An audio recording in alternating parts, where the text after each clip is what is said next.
संध्या की शादी एक बड़े और संपन्न परिवार में हुई थी। वो एक साधारण और गरीब घर से आई थी, जहाँ पनीर जैसे महंगे व्यंजन कभी कभार ही बनते थे। अब ससुराल में उसे अपनी नई जिम्मेदारियों को निभाना था और वहाँ के रीति रिवाज को समझना भी था। उसकी सास और जेठानी बड़े शौक से तरह तरह के पकवान बनाती थी और संध्या को लगने लगा था कि उसे इन सभी में खुद को साबित करना होगा। एक दिन ससुराल में खास मेहमान आने वाले थे। सुबह होते ही संध्या की सास ने उसे अपने पास बुलाया और बोली, संध्या, आज मेरी कुछ खास सहेलियां आ रही हैं। तुम पनीर चावल बना लो, हमारे यहाँ ये बहुत पसंद किया जाता है। मम्मी जी, आप संध्या को बोल रहे हो पनीर चावल बनाने के लिए? आपको पता भी है संध्या किस घर से आई है? वहाँ पनीर जैसी महंगी सब्जी शायद ही कभी आई होगी। क्यों संध्या, मैं ठीक कह रही हूँ ना? भाभी, जब कभी दिवाली का त्योहार या फिर किसी मेहमान वगैरह ने आना होता है तो हमारे घर पनीर की सब्जी बनती है। शाही पनीर, मटर पनीर वगैरह हम बनाते हैं, ऐसी बात नहीं है। संध्या की बात सुनकर उसकी जेठानी मधु जोर से ठहाका लगाकर हंसती है। क्या कहा? तीज त्योहार और मेहमानों के आने पर पनीर बनता है? हमारे घर तो पनीर की सब्जी रोजाना ही बनती है। ये तो तुम देख ही रही होगी कि हमारे घर के फ्रिज में पनीर हमेशा ही रखा रहता है। हम शाही लोग हैं, हमारे यहाँ पनीर ऐसे ही खा लेते हैं। मम्मी, मैं तभी बोल रही थी, इसे पनीर चावल बनाने की जिम्मेदारी मत दो। मधु, अगर मैं इसे आज अपने घर के स्टैंडर्ड के बारे में नहीं बताऊंगी तो फिर ये तो गरीबों वाली हरकतें हमेशा ही करती रहेगी।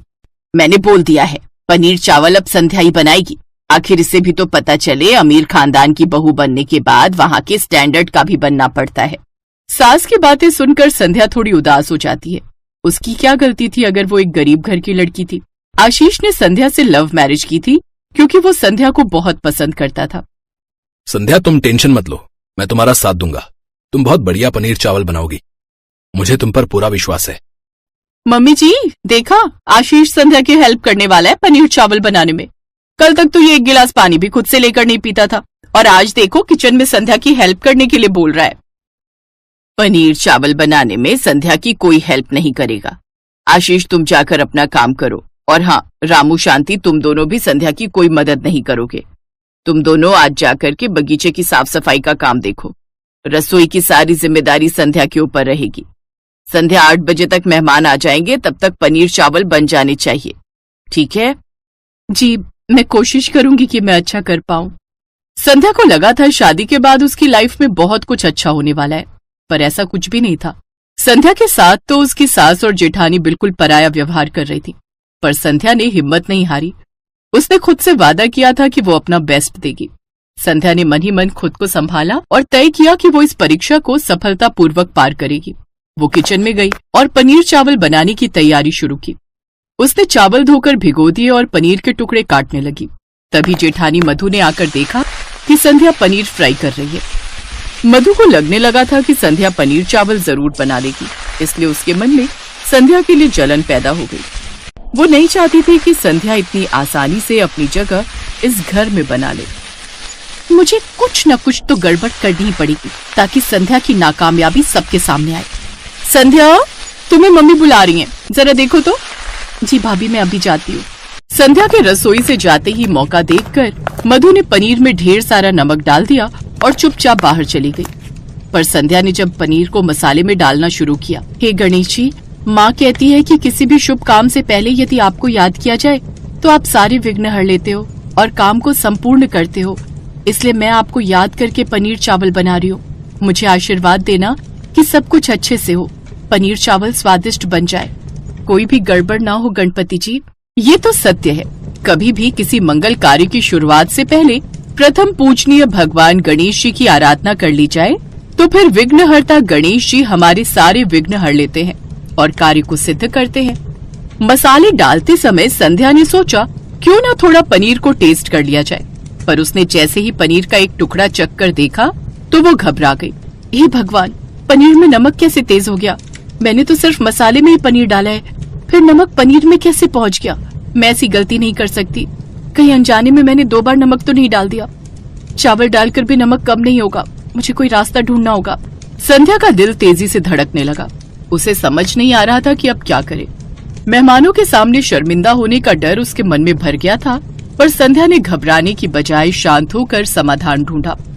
उसने जल्दी से पनीर के कुछ टुकड़े पानी में डाले ताकि अतिरिक्त नमक निकाल सके। फिर उसने बाकी मसाले का स्वाद संतुलित करने के लिए टमाटर और थोड़ी दही डालकर ग्रेवी तैयार की। काफी मेहनत के बाद संध्या ने पनीर चावल में नमक बैलेंस कर ही लिया। अब पनीर चावल में नमक बिल्कुल ठीक हो गया है। मुझे लग रहा है ये चावल ठीक बने होंगे, बस बाहर सबको पसंद आ जाए। खाने की मेज पर संध्या की सास की सारी सहेलियां बैठी हुई थीं। संध्या पनीर चावल सर्व करती है। क्या बात है उषा बहन जी, आपकी छोटी बहू ने लगता है पनीर चावल बहुत टेस्टी बनाए हैं। खुशबू तो बहुत बढ़िया आ रही है। उषा बहन जी, आपके घर के पनीर चावल हमें बहुत पसंद है। आज तो पनीर चावल देखकर भूख ज्यादा ही लग गई। और वैसे भी आपकी नई बहू ने पनीर चावल बनाए हैं तो बहुत बढ़िया ही बने होंगे। बड़ी बहू के हाथ के तो हमने कई बार खाए हैं, आज छोटी बहू के हाथ के भी खाकर देख लेते हैं। हाँ, क्यों नहीं। मैंने ये पनीर चावल स्पेशल तुम सबके लिए ही बनवाए थे। मुझे पता था ये तुम सबको बहुत पसंद आएंगे। जैसे ही सबने पनीर चावल खाए, सबके चेहरे पर एक खुशी आ गई। वाह, बहुत बढ़िया संध्या, तुमने परफेक्ट पनीर चावल बनाए हैं। ये कैसे हो सकता है? मैंने तो पनीर में नमक तेज कर दिया था, फिर पनीर चावल इतने टेस्टी कैसे बन गए? संध्या बहू, तुमने तो कमाल कर दिया। तुमने पहली बार में ही इतने अच्छे पनीर चावल बनाए हैं। तुमने मेरा और मेरी सहेलियों का दिल जीत लिया है। वाकई में उषा बहन जी बिल्कुल ठीक कह रही हैं। पनीर चावल बहुत टेस्टी बने हैं बेटा। Thank you aunty ji, thank you mummy ji, thank you so much. Thank you Ganesh ji, ये सब आपके कारण ही अच्छा हुआ है। कुछ देर बाद जब संध्या की सास की सहेलियां चली जाती हैं, तब संध्या अपनी जेठानी के कमरे में आती है। भाभी, मुझे पता है आपने जानबूझकर मुझे रसोई से बाहर भेजा था। मम्मी जी ने मुझे नहीं बुलाया था। बस मैं इतना कहना चाहूंगी कि प्यार दोगे तो प्यार मिलेगा, अगर नफरत दोगे तो मेरी तरफ से भी आपको नफरत ही मिलेगी। मुझे सब पता है पनीर चावल में गड़बड़ आपने ही की थी, पर गणेश जी ने मेरे सारे काम ठीक कर दिए। उन्होंने मेरी प्रॉब्लम को दूर कर दिया। बस मुझे आपसे यही कहना है कि आप मेरे से प्लीज कोई ईर्ष्या भावना मत रखो, क्योंकि ईर्ष्या व्यक्ति के चरित्र को बर्बाद कर देती है। और आप मेरी जेठानी हो, इस घर की बड़ी बहू हो, इसलिए आपको समझाना मेरा फर्ज है। संध्या अपने दिल की बात कहकर मधु के कमरे से बाहर आ जाती है। घर में सब लोग संध्या के हाथों के पनीर चावल की बहुत प्रशंसा करते हैं। कहीं न कहीं मधु बहुत शर्मिंदा थी कि उसने संध्या के साथ गलत किया था, जिससे उन दोनों देवरानी जेठानी के रिश्ते में कहीं न कहीं थोड़ी सी दूरी आ गई थी। इसलिए मधु ने समय के साथ इस दूरी को मिटाना ही ठीक समझा। संध्या की सास ने भी उसे अब गरीबी के नाम पर ताने देना बंद कर दिया, क्योंकि वो जानती थी कि संध्या बहुत अच्छी बहू है।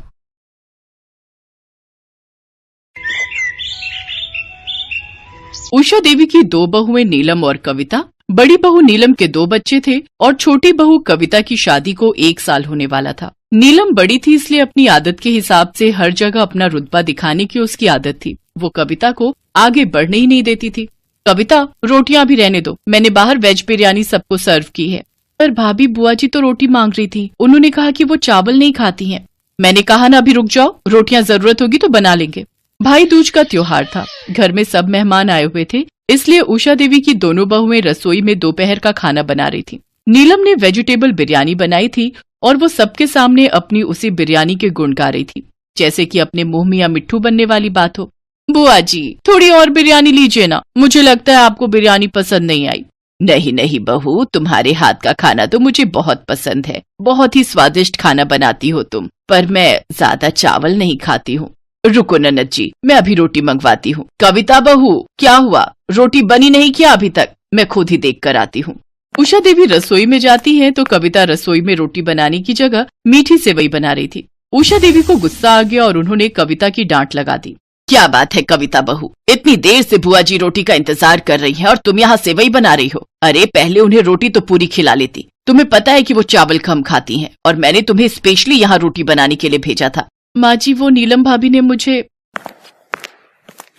कविता, तुम रहने दो, मैं रोटियां सेक देती हूँ। माँ जी आप बाहर जाओ, मैं जल्दी जल्दी रोटी सेक कर लाती हूँ। पहली बार कविता को एहसास हुआ कि नीलम उसके साथ सही नहीं कर रही है। उस दिन उसने ठान लिया कि वो देवरानी है तो क्या हुआ, पर इस तरह से जेठानी का गलत व्यवहार भी तो वो सहन नहीं कर सकती ना। अब वो चौकन्ना रहने लगी। जब भी नीलम अपने आप को आगे करती तो कविता भी पीछे नहीं हटती, पर वो इस बात का जरूर ध्यान रखती थी कि नीलम उसकी जेठानी है तो उसका मान सम्मान भी बना रहे। एक दिन उषा देवी की बहन और बेटी उन सबके साथ बाजार गई। उषा देवी की बहन की लड़की किरण की शादी थी, तो वो सब उसी की शादी की शॉपिंग के लिए गई हुई थी। मौसी जी, ये लहंगा किरण पर बहुत अच्छा लगेगा। क्यों किरण? नीलम भाभी, कविता भाभी जो प्याजी कलर का लहंगा दिखा रही है वो भी बहुत अच्छा है। आजकल प्याजी रंग बहुत इन है। मैंने बहुत सारी एक्ट्रेस को देखा है, वो आजकल इसी कलर के लहंगे अपनी शादी में पहन रही हैं। इसमें फोटोग्राफ्स बहुत अच्छे आते हैं। एक काम करना किरण, तुम दामाद जी के भी सेम कपड़े ही बनाना, बहुत सुंदर लगेंगे। और वो जो मैंने पार्लर वाली तुम्हें बताई है ना, वो इतना सुंदर मेकअप करती है ना कि तुम बहुत सुंदर लगने वाली हो। सच कविता भाभी, आपने तो मेरी शादी की बहुत ही बढ़िया शॉपिंग करवा दी है। अरे भाभिया होती ही इसीलिए हैं कि अपनी ननद का ख्याल रख सके। सच कविता, तुम्हारी चॉइस बहुत अच्छी है। अरे रितु, ये आजकल के बच्चे हैं ना, तो ये हमसे ज्यादा जानते हैं। कविता भाभी, आप सामने मेरे साथ उस शॉप पर चलना, मुझे वहाँ से अपनी जीन्स के साथ अच्छा सा टॉप भी लेना है। मुझे धीरज ने बोला था कि अगर हम हनीमून पर जाते हैं तो जीन्स भी आप समझ रहे हो ना भाभी? मैं सब समझ रही हूँ किरण, बहुत अच्छा लगता है ये सब शॉपिंग करना, खट्टी मीठी यादें बन जाती हैं। नीलम बुरी तरह से चिढ़ चुकी थी क्योंकि सब कविता को ही महत्व दे रहे थे। तभी नीलम का बेटा आइसक्रीम की जिद करने लगता है। मम्मी, मुझे आइसक्रीम लेनी है। Mummy mummy. नहीं लेनी आइसक्रीम, मैंने कहा नहीं लेनी। क्या बात है बहू, बिट्टू को क्यों मार रही हो? किस बात का गुस्सा है? पता नहीं रितु, इसे आजकल क्या होता जा रहा है, जब देखो गुस्से में भरी रहती है। बहू, थोड़ा लिहाज करो, ये बाजार है, हम किसी की दुकान पर बैठे हैं। अरे बहू छोड़ो, भी बच्चा है, कोई बात नहीं। आओ देखो जरा, मेरे लिए भी एक साड़ी पसंद कर लो। लाओ, गुड़िया को मेरी गोदी में दे दो। नीलम गुड़िया को अपनी सास की गोदी में दे देती है। वो लोग साड़ी देखने लगते हैं। कुछ देर बाद जब कविता किरण के साथ वापस लौटती है तो उस समय सबका ध्यान बिट्टू की तरफ जाता है। बिट्टू वहाँ नहीं था। बिट्टू, बिट्टू कहाँ गया? बिट्टू, कविता, किरण, तुम दोनों ने बिट्टू को देखा दुकान से बाहर कहीं जाते हुए? नहीं भाभी, दुकान के बाहर तो हमें बिट्टू कहीं नहीं दिखा। रुको मैं देखती हूँ, क्या पता बाहर खड़ा हुआ हो। सब लोग बिट्टू को ढूंढने लगते हैं पर बिट्टू कहीं भी दिखाई नहीं देता। नीलम के साथ साथ सबका रो रो कर बुरा हाल था। तभी कविता के मोबाइल पर एक अननोन नंबर से फोन आता है। हेलो, कौन? चाची, मैं बोल रहा हूँ। बिट्टू, चाची मैं अंकल के साथ खड़ा हूँ। अंकल के साथ? बेटा अंकल को फोन दो। जी, आपका भतीजा मेरे पास ही खड़ा है, वो बिल्कुल सेफ है, आप इस जगह पहुँच जाइए। सब लोग घबरा कर उस जगह पर पहुंचते हैं जहां बिट्टू उस आदमी के साथ खड़ा था। बिट्टू, मेरा बच्चा, तू ठीक तो है ना? हाँ मम्मी, मैं बिल्कुल ठीक हूँ। वो एक चोर अंकल मुझे आइसक्रीम दिलाने ले जा रहे थे, मैं उनके साथ जा रहा था, तभी इन अंकल ने मुझे रोक लिया और उसकी खूब पिटाई की, वो यहाँ से भाग गया। जी, आपका बेटा बिट्टू बिल्कुल ठीक है, वो बदमाश भाग गया, वो तो मेरी नजर पड़ गई और मैंने उसे पकड़ लिया। आपका बेटा बहुत समझदार है, इसे बाकी फोन नंबर तो याद नहीं थे पर अपनी चाची का नंबर याद था, इसलिए मैंने तुरंत इनके नंबर पर फोन मिलाया। आपका बहुत बहुत शुक्रिया बेटा। सब लोग बिट्टू को लेकर घर आ जाते हैं। नीलम को सारी बात समझ में आ जाती है। कुछ दिन पहले बिट्टू कविता के साथ बैठा था तो कविता उसे अपना मोबाइल नंबर याद करवा रही थी और बिट्टू को इसमें बहुत मजा आ रहा था। बिट्टू नीलम के फोन से कविता के नंबर पर बार बार डायलिंग कर रहा था। मजाक मजाक में ही सही, पर बिट्टू को इसी बहाने अपनी चाची कविता का नंबर याद हो गया था। ये क्या खेल बना रखा है कविता? पढ़ने वाला बच्चा है, तुम इसे मोबाइल की आदत डाल रही हो। चलो बिट्टू, पढ़ाई करनी है। नीलम को सब कुछ याद आ जाता है और वो बहुत शर्मिंदा होती है। उसकी आंखों में आंसू थे। आई एम सॉरी कविता, मुझे माफ कर दो, मैंने तुम्हें समझने में बहुत बड़ी गलती की। तुम सचमुच सबका कितना ख्याल रखती हो। भाभी, आप सबका ख्याल रखना तो मेरा फर्ज है और आप सब भी तो कितने अच्छे हो, मेरी इतनी केयर करते हो। मम्मी, भूख लगी है बहुत जोरों की। शाम हो रही है, सब लोग घर आने वाले होंगे, जल्दी से खाना बना लो। मेरे राज दुलारे गुड्डे को भी भूख लगी है। भाभी, मैं सोच रही थी आप जल्दी से दाल चावल रेडी कर लो, मैं गरम गरम रोटी सेक लेती हूँ, फिर हम सब मिलकर आज एक साथ खाना खाएंगे। मौसी जी, किरण, आप सब भी खाना खाकर ही जाना। हाँ बहू, बहुत जोरों की भूख लगी है। नीलम, जल्दी से दाल चावल बना लो। और कविता, एक काम कर बहू, रोटी के साथ साथ ना वो जो तूने लाल मिर्च का अचार डाला है ना, वो जरूर खिलाना, वो बहुत ही टेस्टी बनाया है तुमने। हाँ बहू, जल्दी से अब तुम दोनों खाना बना लो।